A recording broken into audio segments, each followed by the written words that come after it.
Minutes late, but let's get right into it. So last time we finally proved the fundamental theorem of arithmetic. Okay, basically said every positive integer greater than 1 has a unique prime factorization.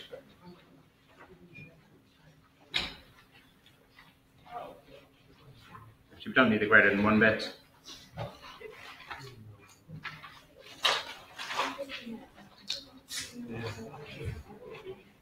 Okay. So we proved that every positive integer can be written essentially uniquely as a product of powers of primes. Okay. Well, I did write greater than 1, but I scribbled it out. It has. Yes.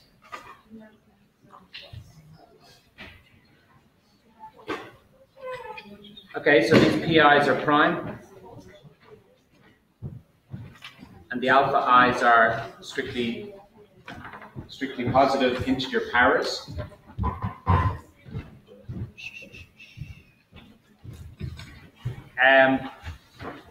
Okay, so we stated that and proved that last time. I scribbled out the greater than 1 because you can consider 1 as an empty product. It's a product of nothing that has the value 1 in a similar way that an empty sum has the value 0. Okay, so this is very important to know that these prime factorizations are unique. It means we can study integers through their prime factorizations, and that often gives us a way to build induction proofs, do induction proofs and prime factorizations. We'll see some of those in the course. But let's straight away go into exercise 3.1. And we're going to this is sometimes also called the canonical form for an integer. Canonical form is a general term. Canonical just means some kind of nice, unique representation, the kind of most natural or the official or designated representation of something.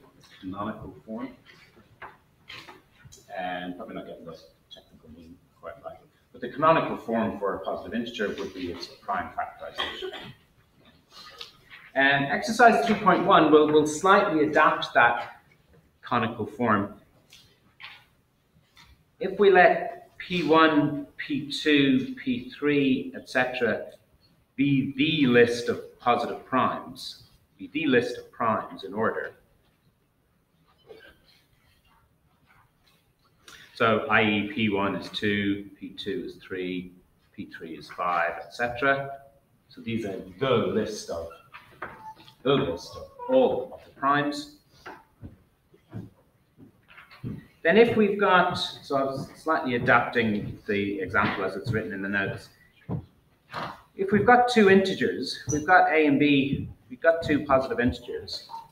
No, a and b elements of the positive integers. We can write a as a product of pi to the alpha I, and we can also write b as a product over all the i's, pi to the beta I. Now a and b are integers, so they're not infinite quantities. These infinite products, they must really be finite, okay? So these exponents alpha I and beta I are allowed to be greater than or equal to 0. And they're actually equal to 0 for all but a finite number.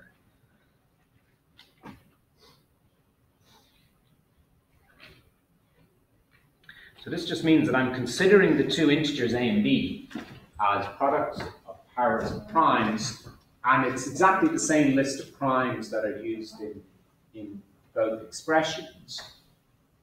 And of course, a and b are just finite integers, so most primes do not divide a, most primes do not divide b.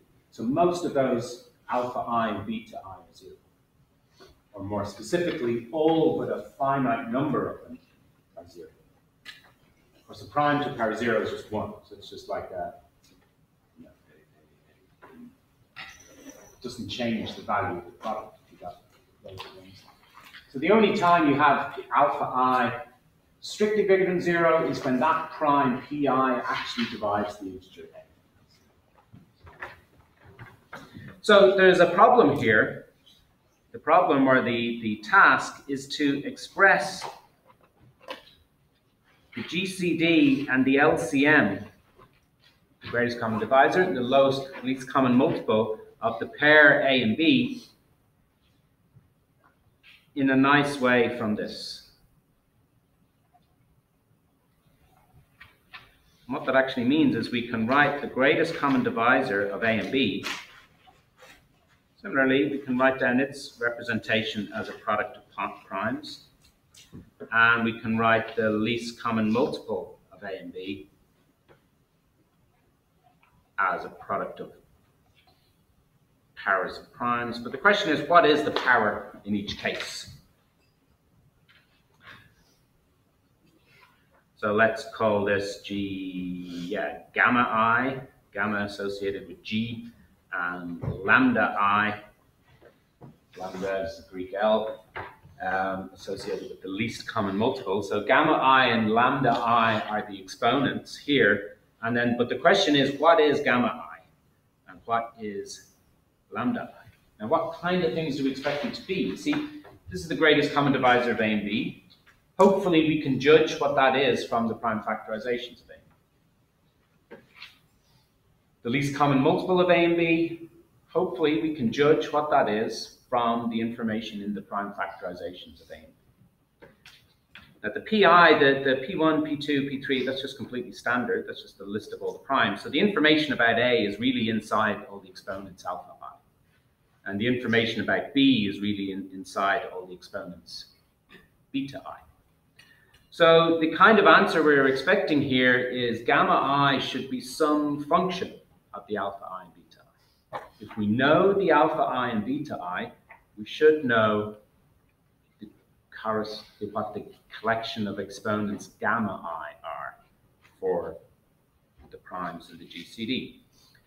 If we know what alpha I and beta I are, we should be able to tell what the lambda I are for the prime factorization of the least common multiple. Okay? So what we want here are kind of standard, pretty much standard familiar functions of the alpha I and beta I. Or in other words, functions of A and B. The alpha I encodes all the information about A, the beta I encodes all the information about B. Okay, so I'm going to leave that floating in the air for the rest of the lecture. So think about that through the lecture and we'll get some solutions to it at the end. Okay. So there's some relatively simple, straightforward function of alpha I and beta I, and another one for the lambda I. So one for gamma I, one for lambda I, that gives you the correct exponents for the GCD and the LCM. And they're relatively, they'll fit in the page in there nicely. So if you know it already, don't shout it out, but maybe converse with your neighbors a bit through the lecture. And we'll gather some solutions for that at the end. Okay? Any questions about the setup of it?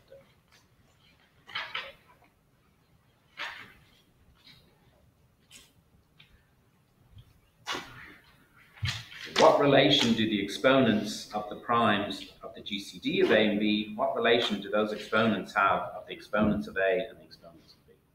And similarly for the exponents of the primes in the least common multiple, the prime factorization of the least common multiple. So have a ponder about that for the rest of the lecture. So what else is here in chapter 3? Well, there's a few things. In section 3.3, there's a little note on the existence of irrational numbers. And this is here as an application of the fundamental theorem of arithmetic. Now, I'm probably most, if not all of you, have seen this argument before. This is the proof that the square root of 2 is irrational, so it's not a rational number. Remember, a rational number is a number that can be expressed as a ratio of integers, as a fraction of integers.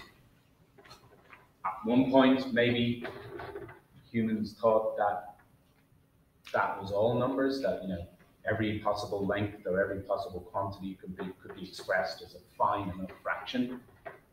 Allowed the denominator to be really big, you could get really fine adjustments in your quantity. But the ancient Greeks supposedly were the first people to realize that there are some quantities which are very naturally arising, which don't exist as fractions of integers. And so I think this is due to Pythagoras, who realized this. So this is about the square root of 2. And the square root of 2 is an entirely natural quantity. It arises immediately as soon as you start doing any kind of geometry. Okay?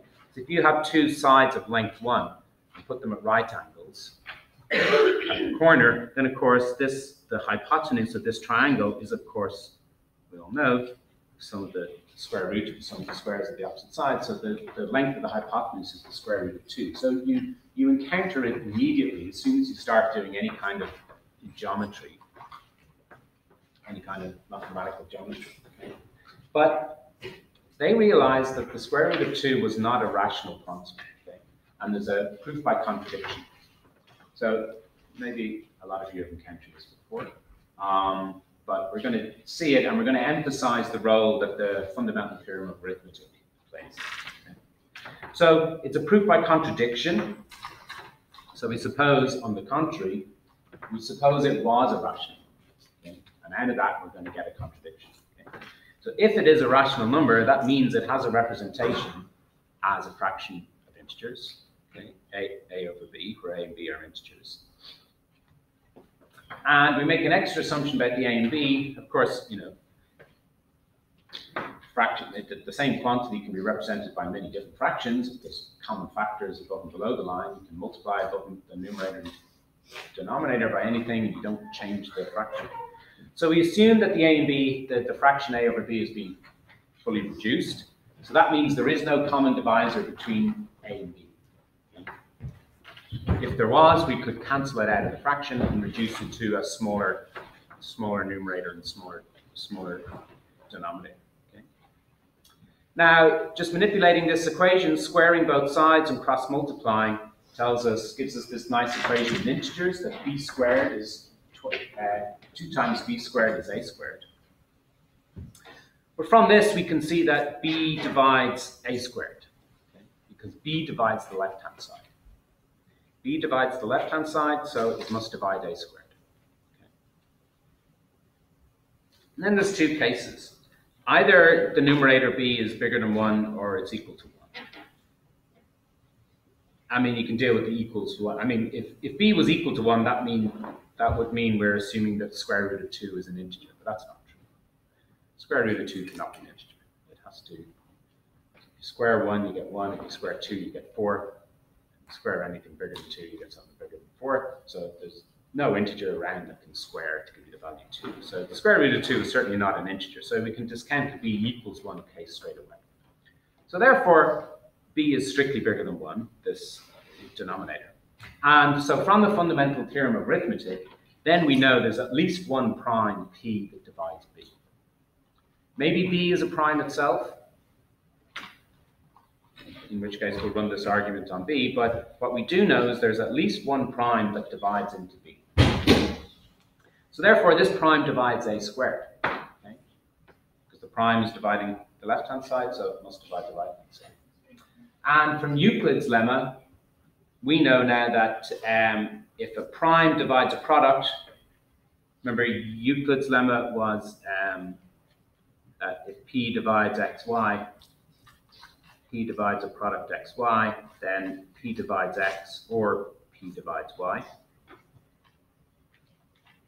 So when you apply that to a squared, if p divides a squared, it means p must divide a. Okay?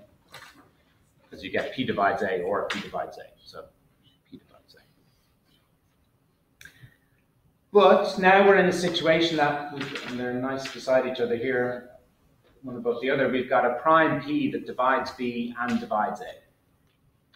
But that's a contradiction because we assumed originally that the GCD of a and b is 1. So there can't be a prime number that divides both A and B. The largest thing that divides both A and B is 1. So there cannot exist such a P.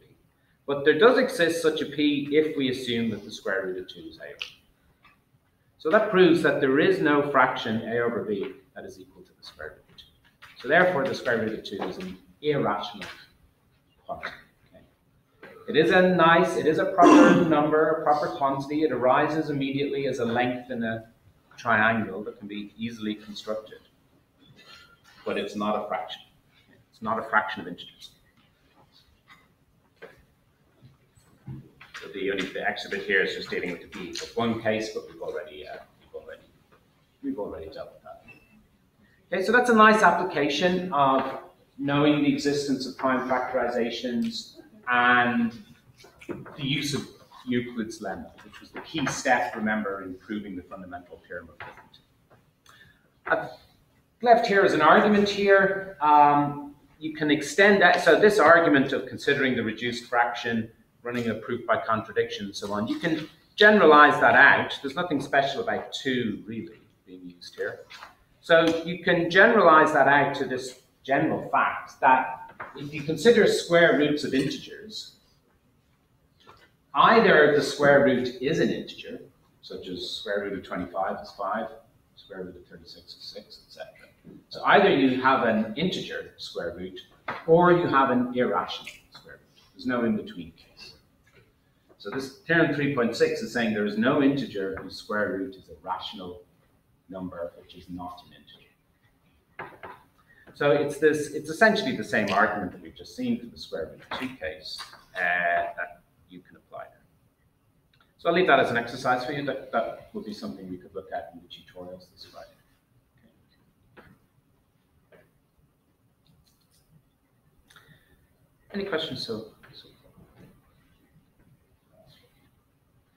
Okay, then to what finishes off chapter 3 here in the notes is some remarks about some of the more famous or well-known results and conjectures about prime numbers. Okay. And unfortunately, well, certainly the conjecture, the conjectures are kind of results we suspect might be true, but nobody's been able to prove them yet. So, we're not going to be able to go very deep into those, but I just want to give a quick description of some of these. And we will do a related exercise and prove some related things. Okay. So first of all, there's this result which has quite an important name, the prime number theorem. So the prime number theorem tells us about, on average, how many primes are there in any given interval of integers. So we know there's an infinite number of primes. We know that all the primes after 2 are odd. So every second number is definitely a composite. Of course, every third number is also a composite because it's a multiple of 3. Every fifth number is also a composite because it's a multiple of 5. So we can say for definite where a load of composite numbers are in the sequence of integers, but it's very difficult to say where exactly the primes are. So as you're searching through the integers, you can never be sure when the next prime is going to pop up. Okay? But we do have a kind of a statistical result which describes exactly, on average, as you go further out into the integers, what the general likelihood is of encountering a prime. Okay? So this concerns this function called pi x. So it's one of the interesting places in maths where we use pi, but it's nothing to do with a circle. So pi is being used here because it's the Greek version of p, and it's being used for the function pi of x. So pi of x is just the prime counting function. It just counts the number of primes that there are up to the real number x. And we can have a look at that function, how it develops quite nicely. Let's do a quick plot of it. This function is built into Sage, probably built into many maths packages.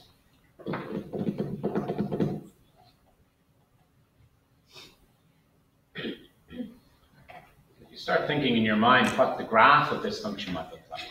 What might the graph of pi of x look like? Okay. I think it's down here as prime. It's down as prime pi of x. Just wait for the completions to load.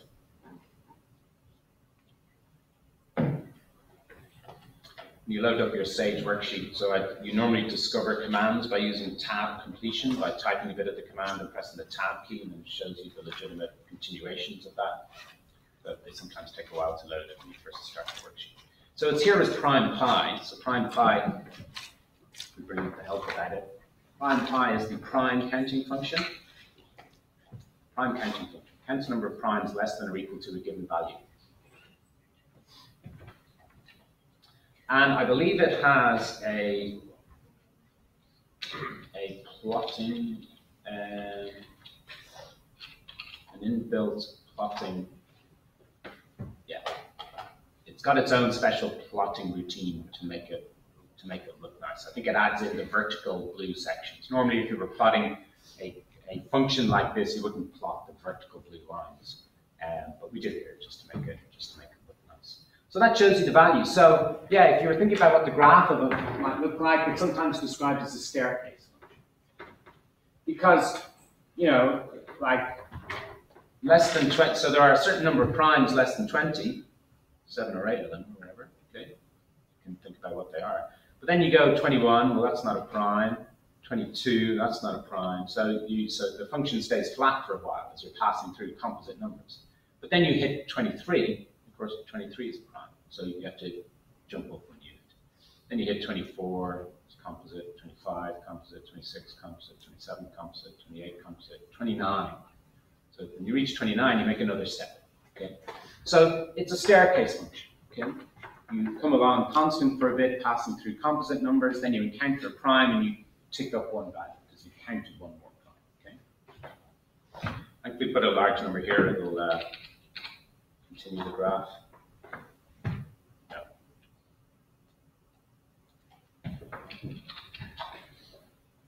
Yeah, there we go. So that's what it looks like up to 1,000. So you can see the steps are kind of compressed there. You can see it's a jaggedy staircase function. But the question is, like, on average, so we can never be sure when the next step up is going to arrive. But do we know any statistical results or any long-term average results about how this graph is developing in the long term? So, less than 1,000, there are approximately 150 primes. Okay, but how does it develop in the long run? It certainly keeps going up and up because we know there's an infinite number of primes. So the graph will keep going up and up, and it will eventually get as high as you want, but the question is, how far out that way do you have to go to see it reach a certain height? How frequent are the primes? Well, that's a question that the prime number theory answers, in a way.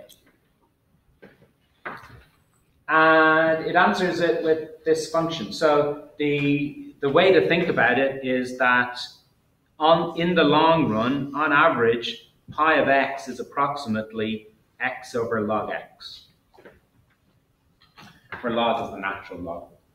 Okay. We can test that approximation. So prime pi of, the approximation mightn't be that good for small values. So prime pi of 1,000 is 168. There's 168 primes less than 1,000. If you do 1,000 divided by the natural log of 1,000, it will probably just tell me that's what it is, which isn't much use. But if I call n on that quantity, it will give me a decimal version. So 144 is the approximation isn't too bad. It's not amazing. But if we change that 10,000 to a million, so there's 78,500 odd primes less than a million. Let's see what the estimate provided quantity is. 10 to the 6. 72,000. Okay, so it's at least 6,000 off. Okay. Okay, 6,000 is a huge error, except it's maybe not that big an error if you're estimating something that's of the order of 80,000. 6 out of 80, maybe not too bad. Okay. So for low values, you may or may not consider this a good estimate. 10 to the 8, see how it does.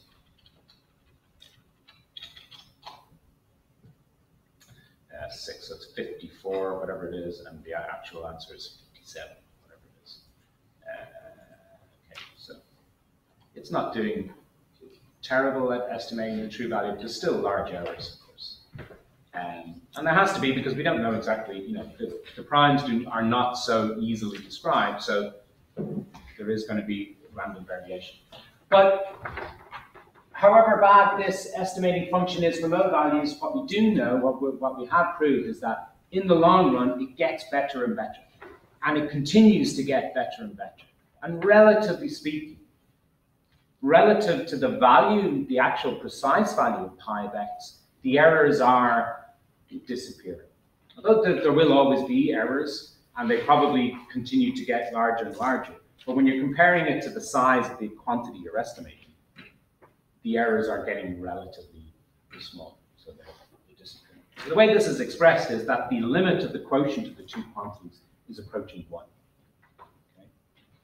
That's one way of saying that two quantities are getting closer and closer to each other in the long run. Okay? One precise way of saying that. The limit, as x goes to infinity, pi of x divided by x log x, that gives you the fraction pi of x log x over x, that limit is 1. So if you could go forward along the axis to some gigantic integer, if you wanted to know how many primes there were up to that point, you could evaluate this quantity x over log x. You'd be a huge error, but of course, relatively speaking, the error would be insignificant because you're estimating something that's already huge. So that's known as the prime number theorem. It uses some advanced techniques of analytic number theory, so it's not something that's accessible to us from this course. But if you do want to read about it, so I give a reference here. You can read about it in the book by Apostle. Yeah, over the page in footnote 3, there's a reference to this book, Introduction to Analytic Number Theory by Tom Apostle. You can read about it in that book. That book takes you through a proof of it. So that's an example of some results we have proved about the prime numbers. Number theory is well known, and one of the features of it is a number of well-known conjectures, okay? Open results that haven't been proved yet. And number theory, and of course in all of mathematics there are lots and lots of conjectures in every field of study. People make conjectures, to think about and try and predict, try and guess what the next results to be proved are. They formulate conjections to gather together their intuitions about the things they're studying and give themselves and other mathematicians goals to reach for, goals to try and prove. Of course, in most areas of mathematics, we've developed it so far that things are already very technical and abstract, and the conjectures to the layperson, to the person on the street, you need to do a degree in mathematics to even understand the questions, to understand the conjectures. Number theory is interesting because some of the famous and really hard conjectures, outstanding conjectures in it, are accessible. So school kids and people on the street who are minded to just learn a few definitions can quickly appreciate what the problems are. Okay, and we can certainly appreciate. Two of them to look at, for instance, are the Goldbach conjecture and the twin prime conjecture. The Goldbach conjecture, well, it's been noticed that every even number bigger than 2, so every even number bigger than 2 can be written as the sum of 2 primes. Start to think about it. Test it out in your mind. 20 is 17 plus 3. 32 is 29 plus 2. No, plus 3. Okay. Every even number you will find that you care to think about can be expressed as the sum of 2 primes. Computers have verified this up to ginormous integers, okay? As big as we can get the computers to deal with. and no counterexamples to it have been found, but we still don't have a proof of it. And it's one, the fact that there are simple, easy to understand statements like that have been checked with lots of circumstantial evidence for it. We've checked loads of integers with computers for it. But the fact that these still haven't been proved, it gives you a clue or a taste about, the problems about prime numbers. How we understand loads of things about them in some ways, but other things we still don't really have good. There are still large problems about understanding. Another famous one is called the twin prime conjecture. So twin primes are a pair of primes that are as close as possible. Now you can't have two primes right beside each other, except for 2 and 3. 2 and 3 are right beside each other, but after 2 and 3, you can never have two primes right beside each other because one of the numbers is always going to be even. One of the numbers is always going to have a factor of 2. So you can never have two primes right beside each other. However, twin primes is what we call when two primes just have one other integer between them. So you've got a number n plus 2, and they're both prime. If that's the case, then you call them a twin prime pair. The conjecture is that there's an infinite number of these. Again, we can check it using computers. I mean, we can do a quick check right now, a quick live check. Try to write a little Sage code to check it. We can say for n in range, let's check up to 1,000,000.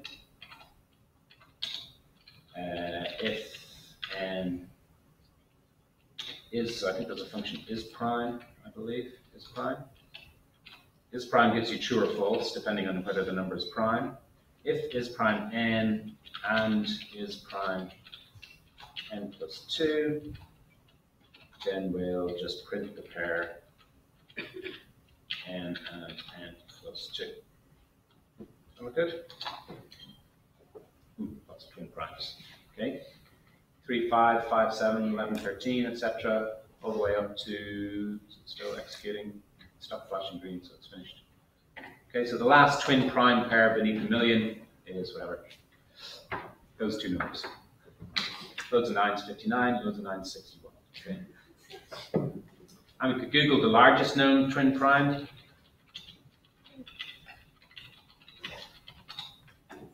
Probably not that number.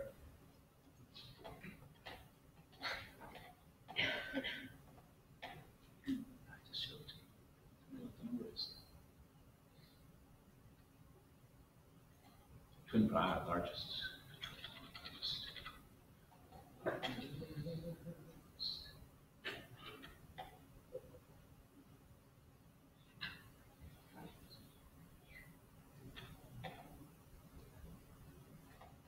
So that number there. So big number with a 2 at the front, multiplied by a very large power of 2, plus or minus 1. So obviously the number without the plus and minus 1 is an even number. It's got loads of factors of 2. One above it, one below it have been found to both be prime. Okay, so those are numbers with nearly 400,000 decimal digits. Okay. And from time to time, computer search will find a next new largest twin prime pair. And the conjecture is that there's an infinite number. You would have thought that, the thinking, the naive thinking would go, if there was some essential reason why there isn't an infinite number, something stopping there being an infinite number. So there's only a finite number, well then probably, we would have found them all. Or probably that finite number will be quite small. But if there's thousands of these things around, and we know about thousands of these such pairs, millions of these even, surely we're onto something. And surely it's just like we know and just like we suspect and we can prove that there's an infinite number of prime numbers, why can't we run a quick, easy divisibility argument to prove that there's an infinite number of twin prime pairs? Well, people have tried. From time to time, people will think they've proved it and then show it to their friends, and then they'll discover the mistake in the argument. So we don't have a proof. But, I think probably most people might believe it's true. There are plenty of people who believe we'll never be able to prove it. these are examples of these kind of unprovable things. Okay, we've got 10 minutes left. So rather than, because that can be a bit depressing thinking about all the things we haven't proved. Well, they're not really, because it makes you understand why mathematics is, there's still a lot to be done, and why it's such an interesting area. There's lots of these easily stated things that we can't prove. Now, you can think about the twin primes in relation to our staircase function, pi of x. Just a second so we can see the steps a bit more. Okay, so there's our staircase function. A twin prime pair is a very narrow step, because you find a prime, and then after it comes an even number, but then after it, there's another prime immediately. So you step up again. So a twin prime pair is the narrowest kind of step you can have. So there should be one at 29 and 31. So it's this little narrow step here. So this is 29 being counted, and then 31 being counted. Okay? So twin prime pairs are these narrow steps. So the conjecture says there's an infinite number of those narrow steps.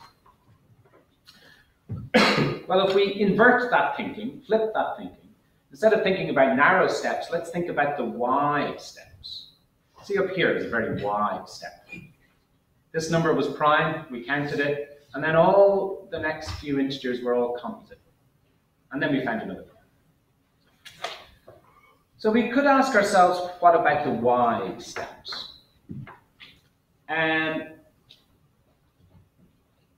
Every step does come to an end eventually, because there's an infinite number of primes. So eventually you find another prime. So every wide step, it's always a finite width. Okay? Because you always have to step up again eventually. But we might wonder about what's the widest step. We know the narrowest step is a twin prime pair, which is length 2. What's the widest step? And on the face of it, it's kind of a similar question to twin prime pairs. Twin primes are about narrow steps. There's an infinite number of narrow steps. That's the conjecture.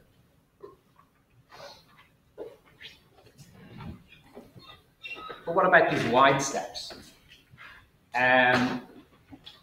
So the question might be, what's the widest step we can have?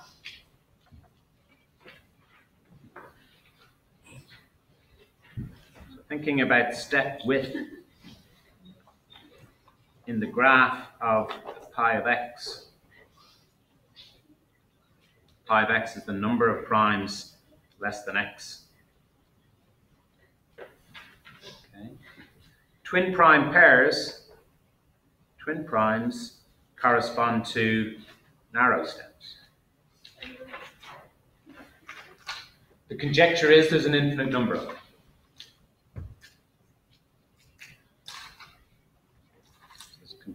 Conjectured to be infinity of these. Okay, but we don't know. So what about wide steps?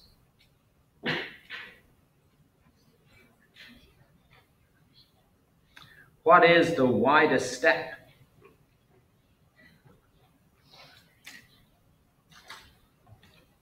So what are we asking there? What is the widest step? What we're asking there is, i.e., what is the longest run? What is the longest run of consecutive composite numbers? Try that again. Consecutive. What is the longest run of consecutive integers, all of which are composite?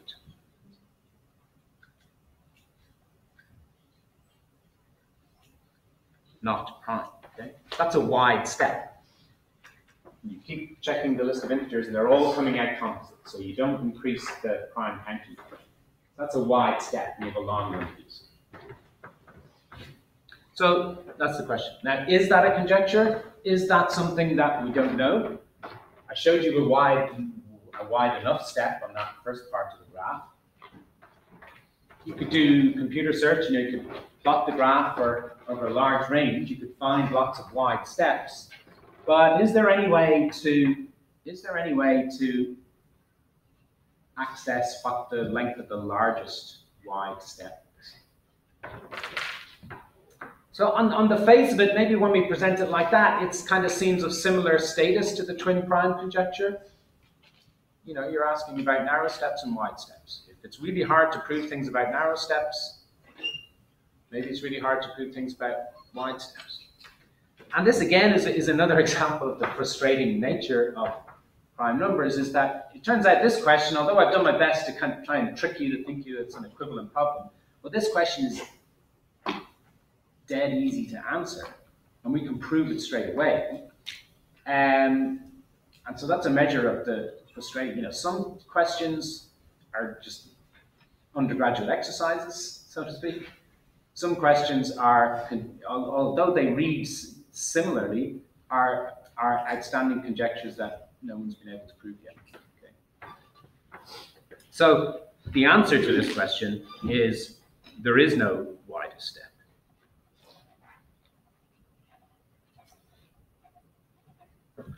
What does that mean? Well, that means we can find steps as wide as we want. Okay? There are arbitrarily wide steps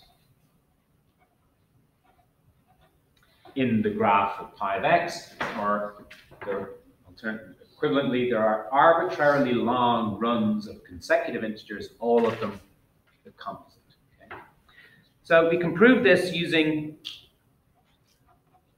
we basically using the factorial construction.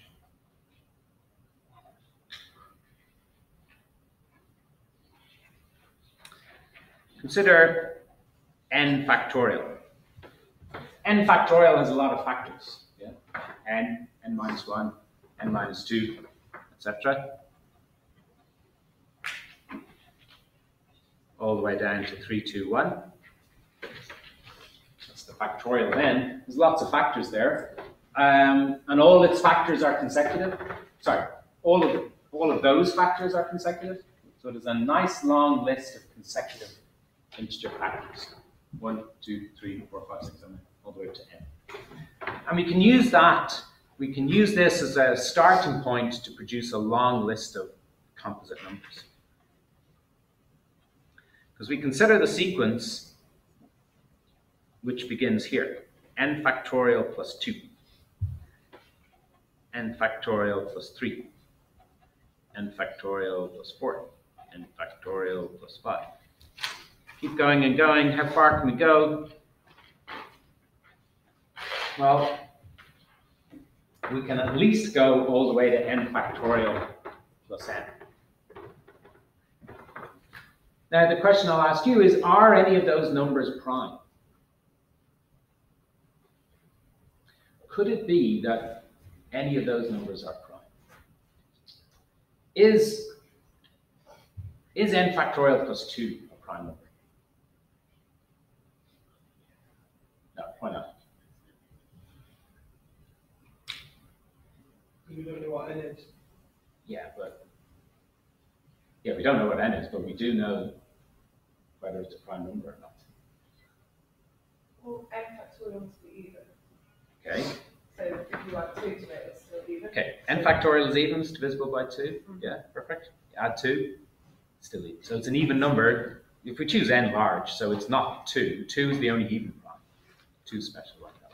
But if n is large, this is a large even number, so it can't be prime. So what about the next one?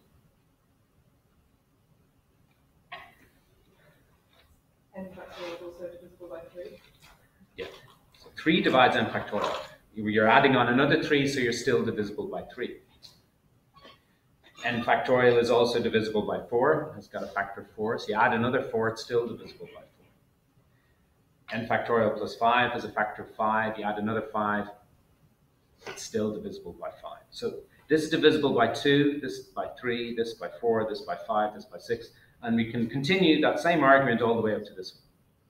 N factorial has a factor of n in it. N factorial plus n also has a factor of n in it, so it can't be prime. Okay. So each n factorial plus j is divisible by j. For every j between 2 and n. Could be the next one is also composite. It could be the previous one is also composite. Could be. For that, you'd have to know what the n is, or you'd have to know maybe some more about the n. So, I mean, this composite pattern could continue, but it definitely holds here. So this is a step of width. Well, how wide shall we call it? Well, it begins at 2 and ends at n, so maybe we should just call it n minus 1 width.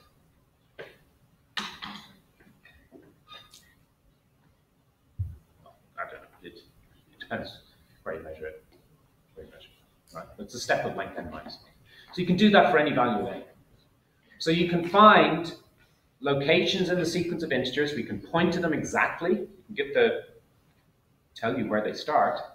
So if you want a step of width 1,000,000, just go to 1,000,000 factorial plus 2. From then on, the step stays flat. It's a step for the next 1,000,000 integers. Maybe then we'll find a prime. At some point soon after that, probably you encounter a prime and it steps up again. Okay? So it's a width at least n minus 1. So a very straightforward, not using anything too sophisticated, just factorials and the things we know about divisibility. This again is divisibility of linear combinations being used. So we can prove that there are arbitrarily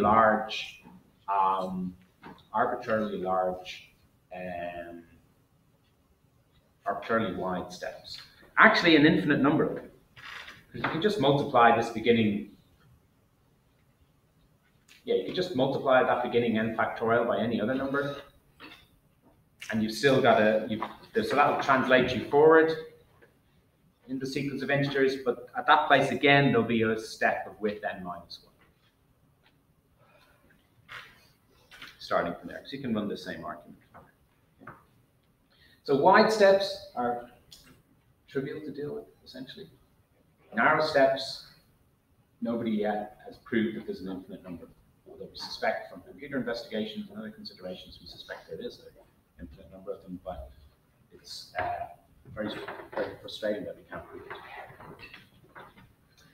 Okay, we'll leave things there for this morning. So for this week's tutorial, we're basically tackling everything at the end of chapter 3.